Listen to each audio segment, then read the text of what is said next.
07 5 series. Lilinisan natin yung kanyang EGR. So EGR cleaning tayo. Okay, EGR, ang plano natin is tanggalin tong engine cover.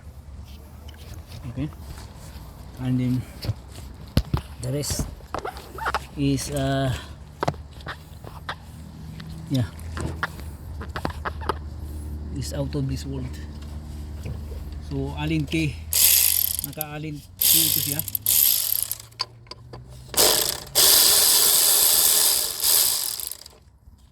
Okay,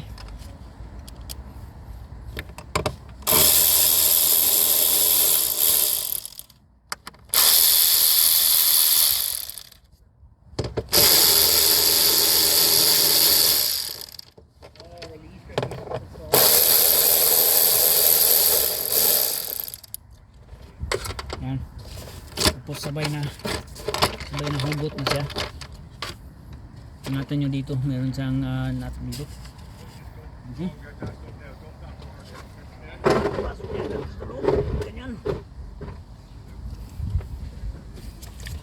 papakita ko sa inyo yung EGR cooler.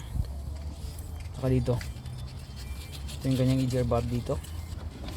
Yan ang babanata natin. Okay, yan maganda. Nagyan ko pink. Visit.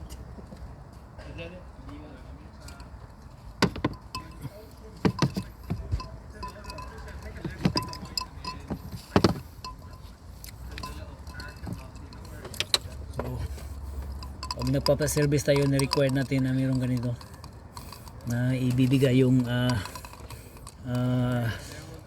galing sa may-ari. Narish yung may-ari nito.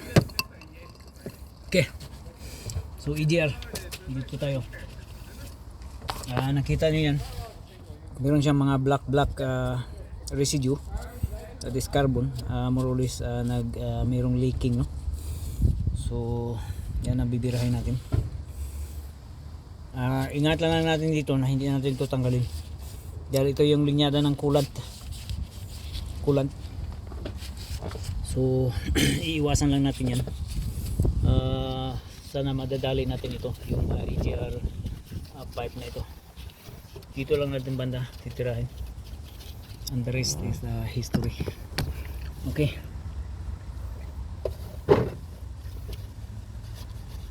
so tapos na tayo sa service, basic service.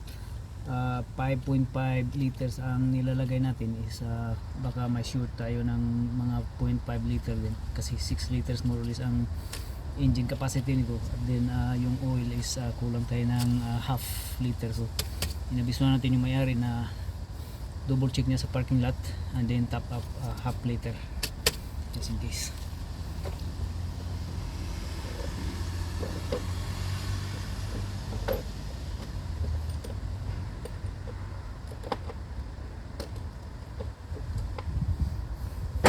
So ito tayo ngayon. First of all, this is a 7 mil and then alin K. Beforehand, tatanggalin natin yung connector ng throttle body.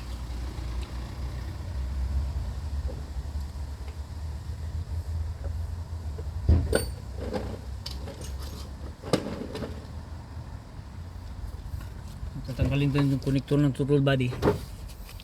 Not necessary na mag-disconnect kayo ng baterya nito dahil yung throttle body nito is naka isolate, no? So it's not necessary na magtanggal kayo ng tawag nito baterya. And then pagka nagtanggal kayo ng yung kanyang tawag nito intake pipe, tanggalin nyo muna ito dahil isa rin itong papahirap, kinukubiran kasi nito yung yung entrada. So torque screw lang ito.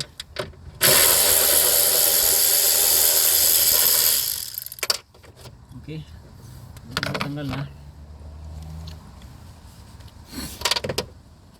Ayun, ang sunod natin is yung clip. Ito yung kanyang clip. Okay,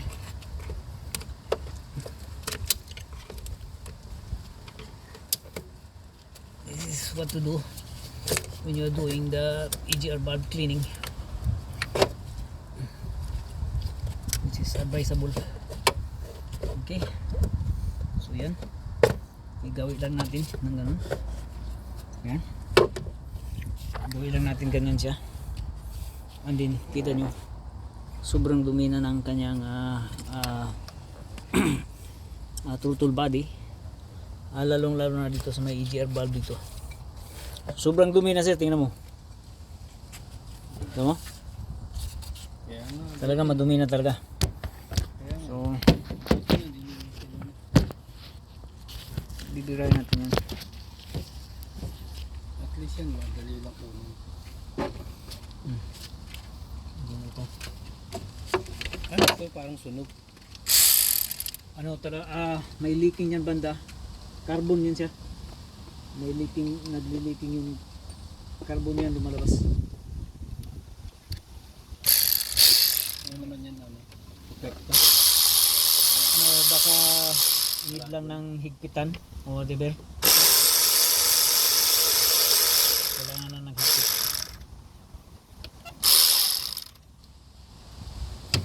Or sa sobrang barado niya, hindi niya siya makapag-push. Okay. And then, yung kanyang vacuum. Sa YouTube. Ha?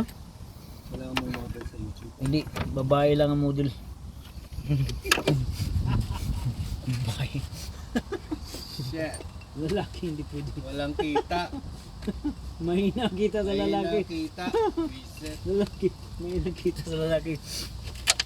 Wala sa ayos yan.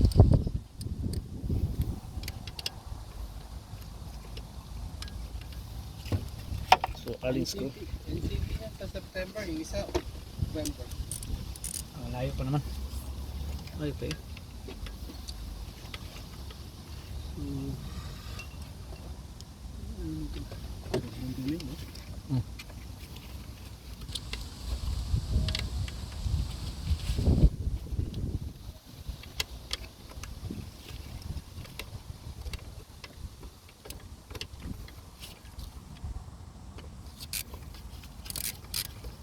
Sabi ko, bibili din ako nung ano eh, nung air filter.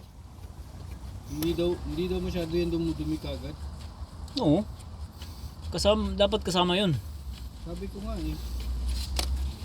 Mahirap ba yan pag ako nagpalit? Di ba dito lang yan? Tanggalin mo to. Mahirap talaga. Video din. Delikado. Maraming tatanggalin. Marami kang tatanggalin.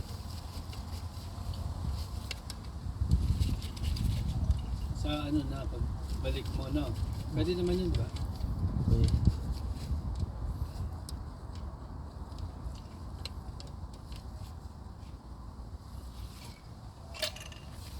Mga ano lang naman yun, 20 euro.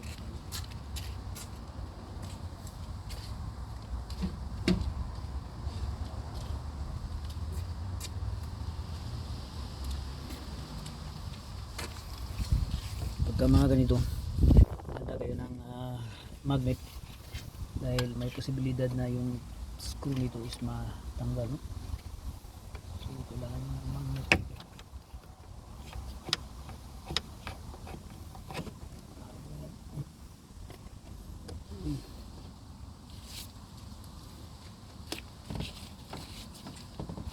Tanggal na. Okay. So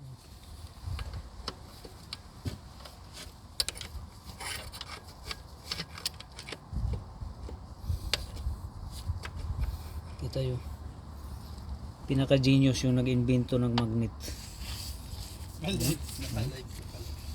Genius. Genius yung nag-invento ng magnet.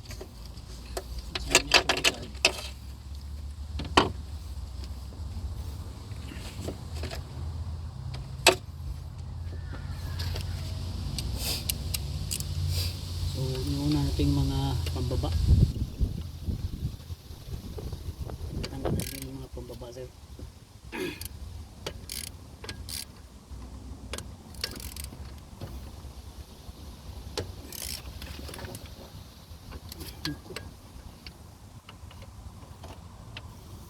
Ayan.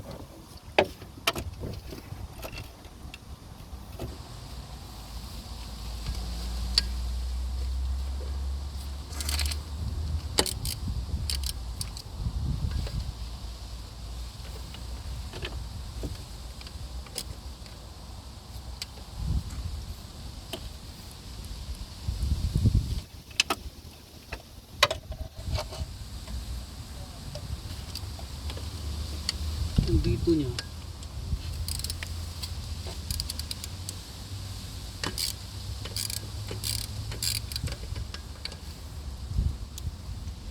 hindi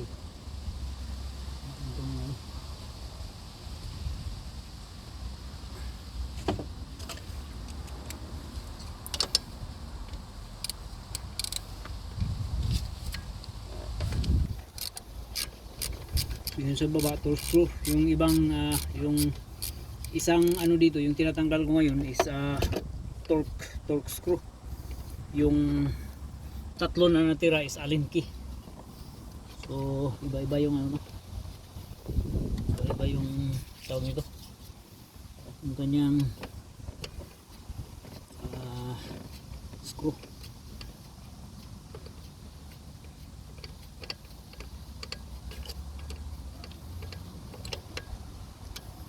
But anyway, as long as secure siya, that's lang yun.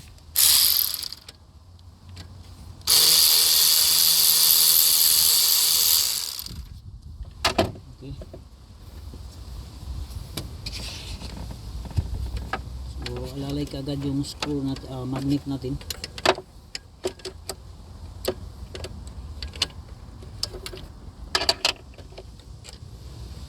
Ayan.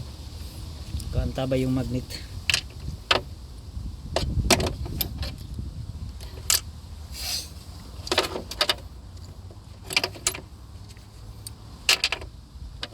Tapos ang susunod na bibirahin natin is yung sa taas na, which is simple na yung sa taas. So ito dito siya papasok, yan, lalabas siya doon sa kabila. Okay,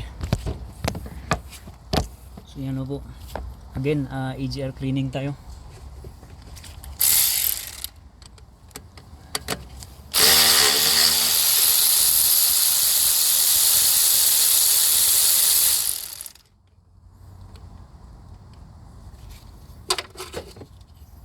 Magnet.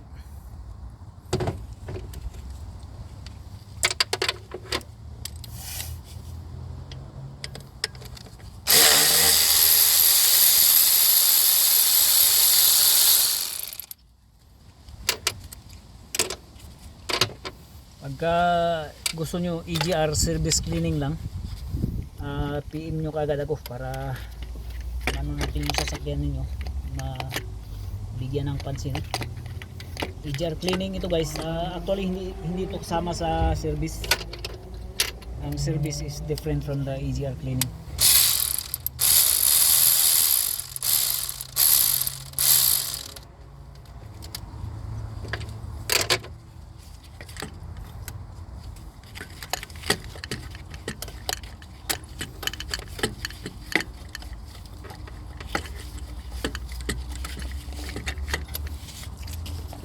Shear na siya, puno ng carbon yung ano.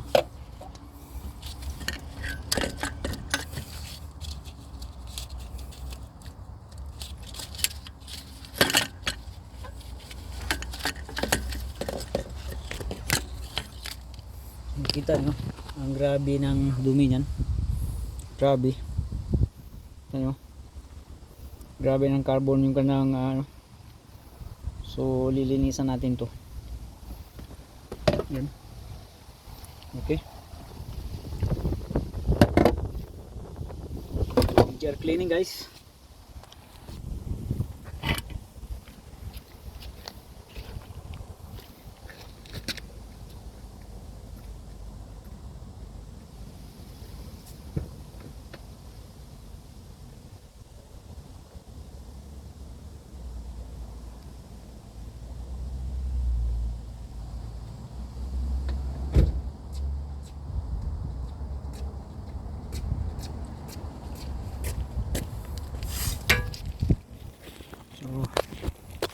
natin ng backup na power bank para hindi tayo mamatayan ng dito.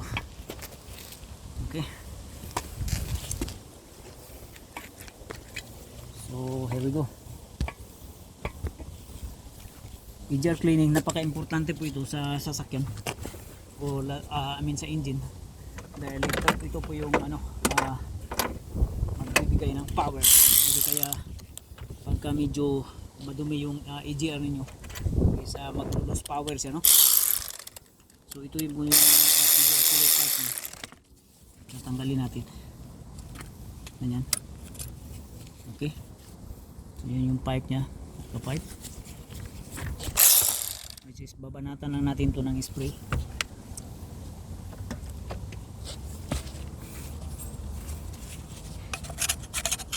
Kita nyo.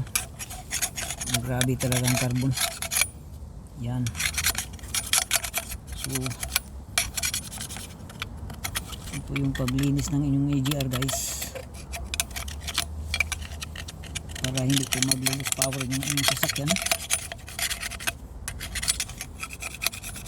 More or less pagka angkos po ng barado yung EGR, magkaroon siya ng black smoke and then lose power.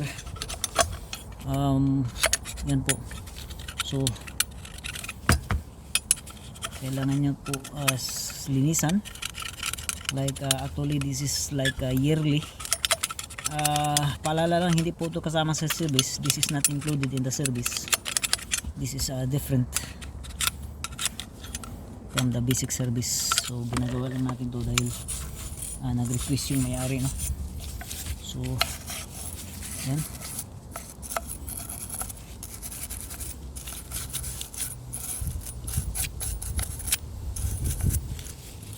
So the request ng may-ari,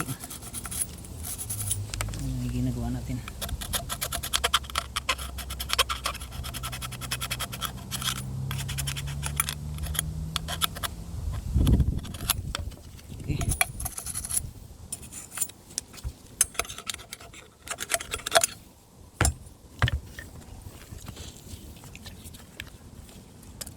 And then ito siya.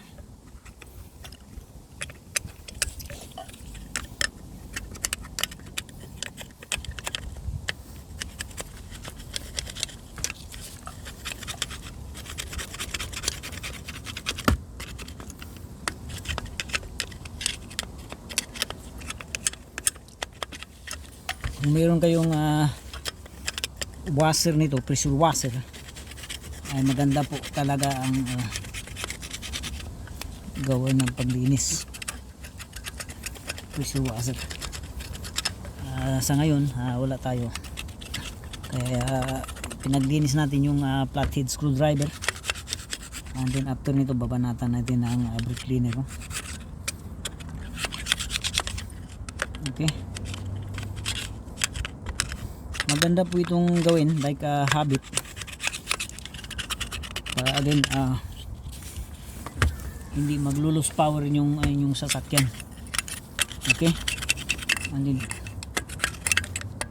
pagka madumi na din po ang throttle body is magastos po sa gas, fuel consumption.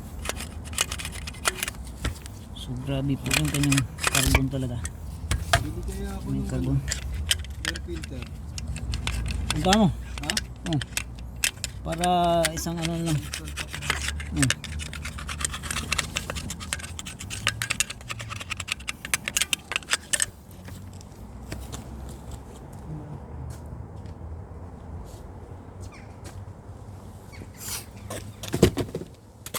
So ito yung brake cleaner na panglinis natin. Bumbahan natin ang brake cleaner to.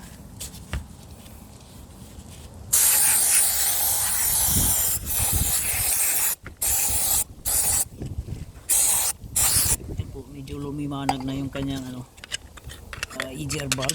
Ito yung kanyang EGR bulb. Sa kabila ang butterfly ang throttle body.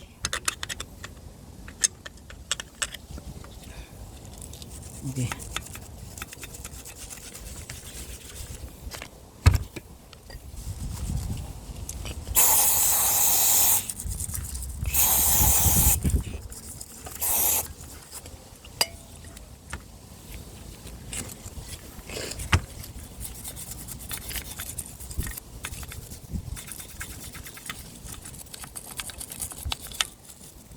how to clean your EGR valve. The symptoms of EGR valve, if it is dirty, you have a low power, and also the smoke, black smoke, and then the throttle body also, it's needs a cleaning, because if the throttle body is dirty, that will cause fuel consumption, no? More fuel consumption. So kasi malakas na po ang RPM nya, kasi nga barado yung kanyang butterfly valve ng throttle body. So yun na po.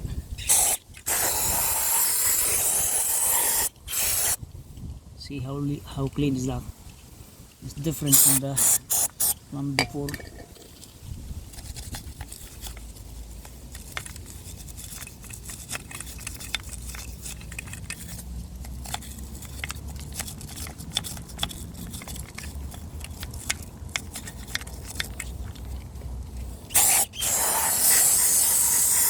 So yung kanyang EGR valve is bubukas lang ito through vacuum pressure, no?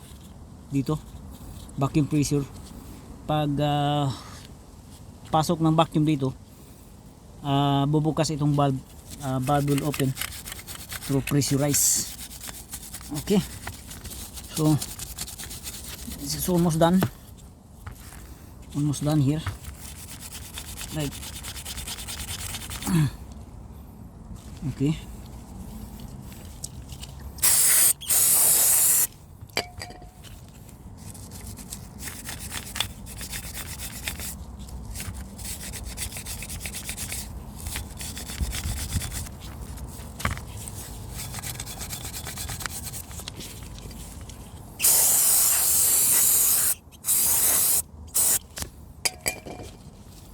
okay. So tagos po ito.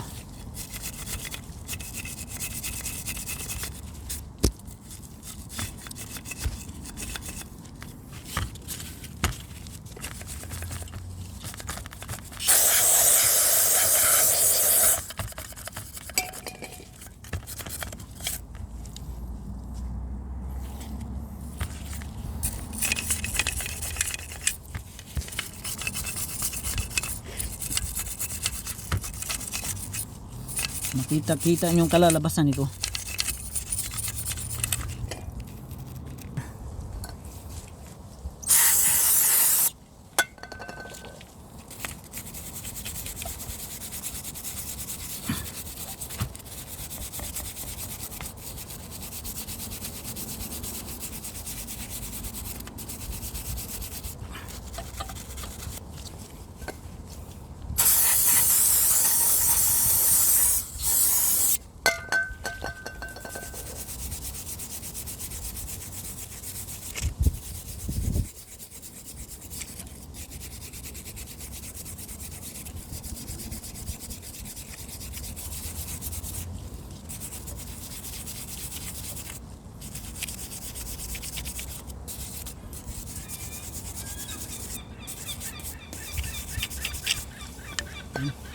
Tinatanggalin natin yung valve part.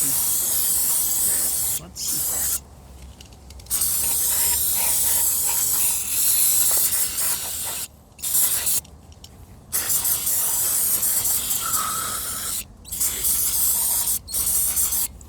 ito?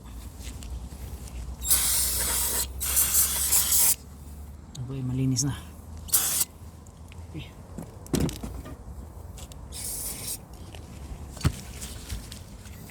Dito